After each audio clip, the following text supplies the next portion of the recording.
This channel does not promote any violent, harmful, or illegal activities. All content provided by this channel is meant for an educational purpose only. এবার একটু রাজ্যের দিকে নজর রাখা যায়। ধর্ষণ খুনে বিগত 5 মাসে 7খানা ফাঁসির নির্দেশ হয়েছে রাজ্যে। নিশ্চয়ই খেয়াল আছে আপনাদের। তারপরেও নারী নিগ্রহের কি শেষ আছে? না। জলপাইগুড়িতে ক্লাস 8 এর ছাত্রীকে ধর্ষণের অভিযোগ শাসক নেতার ভাইপোর বিরুদ্ধে। উত্তর 24 পরগনার খড়দায় প্রাক্তন পুলিশ কর্মীর মেয়ে শ্লীলতাহানির অভিযোগ তৃণমূল নেতার বিরুদ্ধে। বহরমপুরেও শ্লীলতাহানি। আর কত অন্যায় হবে?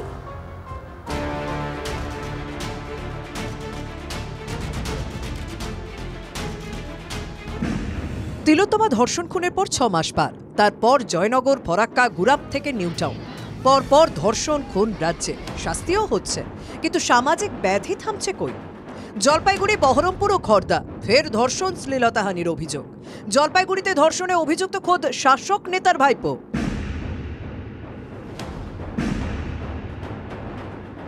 অভিযুক্ত টোটো চালক জলপাইগুড়ি কোতোয়ালি থানা এলাকার বাসিন্দা, কাকা গ্রামের প্রাক্তন তৃণমূল পঞ্চায়েত প্রধান। অভিযুক্ত টোটোয় চেপে মাঝে মধ্যে স্কুলে যেত 8ম শ্রেণীর ছাত্রী। নির্যাতিতার পরিবারের অভিযোগ, কিছুদিন আগে নাবালিকাকে তিস্তা উদ্যান এলাকায় নিয়ে যায় ওই টোটো চালক। চকোলেট খাইয়ে বেহুশ করে ধর্ষণ করে। কাউকে কিছু বললে তার মাকে মেরে ফেলার ভয় দেখায়। দিন কয়েক পরে নাবালিকাকে একটি প্রেগন্যান্সি কিট পাঠিয়ে দেয় অভিযুক্ত। মেয়ের ব্যাগ গোছাতে গিয়ে মা প্রেগন্যান্সি কিটটি দেখতে পান। চেপে ধরতে সবটা জানায় ছাত্রী। আমাদের পাশের বাড়ি, পাশের দিকেই টোটো, ওই টোটোতে যাওয়া আসা করে, অন্য টোটোও যাওয়া আসা করে। হঠাৎ করে একদিনকে ওকে উঠে নিয়ে গেছে। কোথায় নিয়ে গেছে তাও আমরা জানি না। এখন মেয়েটাকে নিয়ে গিয়ে অনেক কিছু ঘটনা করছে। পক্সো আইনে মামলা রুজু করে তদন্ত শুরু করেছে পুলিশ। নির্জন স্থানে নিয়ে গিয়ে রেপ করে, এটা ছিল অভিযোগ আর কি। পুলিশ কাস্টডি প্রেয়ার ছিল 5 দিনের, লাইন্স কোর্ট 4 দিন অ্যালাউ করছে। ধর্ষণের অভিযোগে শাসক নেতার ভাইপো গ্রেপ্তার হতেই শুরু রাজনৈতিক চর্চা।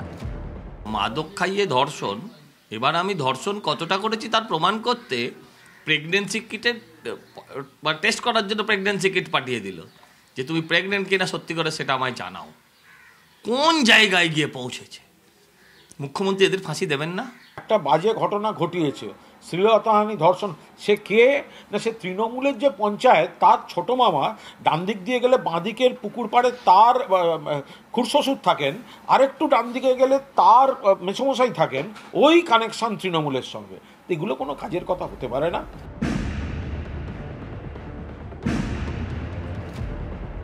খড়দার পাতুলিয়ায় প্রাক্তন পুলিশ কর্মীর মেয়ের শ্লীলতাহানির অভিযোগ তৃণমূলের পঞ্চায়েত সদস্য আশিস চক্রবর্তীর বিরুদ্ধে। আবাসনের মধ্যেই 2 তরুণীকে মারধর, হেনস্থা। প্রতিবাদ করলে গুলি করার হুমকিও দেওয়া হয় বলে অভিযোগ। 4 দিন আগে তৃণমূল পঞ্চায়েত সদস্য সহ 5 জনের বিরুদ্ধে অভিযোগ দায়ের করা হয়। এখনো কেউ গ্রেপ্তার হয়নি। আতঙ্কে অভিযোগকারী পরিবার। ফার্স্ট অফ অল উনি আমাকে একটা থাপ্পড় মানে সবার আগে কথা বলতে মুখে কথা হতে তারপর মেরে আমি যখন পড়ে যাই আমার থেকে বলে ফোনটা কেড়ে নে, গাড়ির চাবি কেড়ে নে, এদের কোনোভাবে যেতে দিবি না। আমি তখন আমার যে দিদি ছিল, আমি বলে আমি থানায় চল, এখনই ডায়েরি করব। ওরা বলছে কোনোভাবে এদের থানায় যেতে দিবি না, ওদের ফোন কার, গাড়ির চাবি কার, ওদের এখান থেকে বেরোতে দিবি না। অভিযোগ অস্বীকার করে পঞ্চায়েত সদস্যের দাবি, ভিডিওর সত্যতা একটু আগে যাচাই করতে হবে, যে আদৌ কি গালিগালাজ বা মারধর করা হয়েছে। আদৌ সেটা হয়নি। ওরা নিজেরাই একটু অসুস্থ অবস্থায় ছিল। আমি মহিলা তো, বেশি বলে ওদেরও মান সম্মান আমি নষ্ট করতে চাই না বা করতে চাই না। বহরমপুরের গোড়াবাজারেও তরুণীকে উত্ত্যক্ত করার অভিযোগ। টোটোয় করে যাওয়ার সময় তরুণীর ভিডিও করার অভিযোগ চালকের বিরুদ্ধে। বুঝতে পেরে আত্মীয়দের ফোন করেন তরুণী। তার পরিজনেরা এসে অভিযুক্তকে বেধড়ক মারধর করে।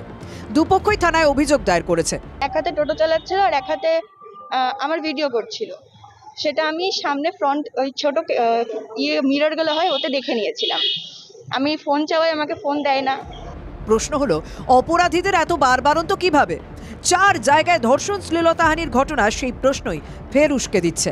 নীলেশ্বর, অনন্ত ও কৌশিকের রিপোর্ট, TV9 বাংলা।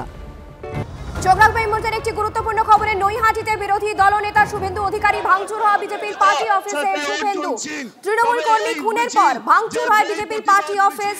প্রতিবাদে আজ অর্জুন সিংকে নিয়ে মিছিল করেন শুভেন্দু অধিকারী। সেই মিছিলের ছবি আপনাদের সামনে আমরা তুলে ধরছি।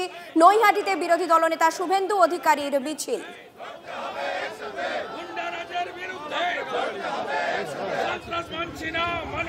ভাঙচুর হয় বিজেপির পার্টি অফিসে। শুভেন্দু অধিকারী তৃণমূল কর্মী খুনের পর ভাঙচুর করা হয় বিজেপির পার্টি অফিস। প্রতিবাদে আজ অর্জুন সিংকে নিয়ে মিছিল করেন শুভেন্দু।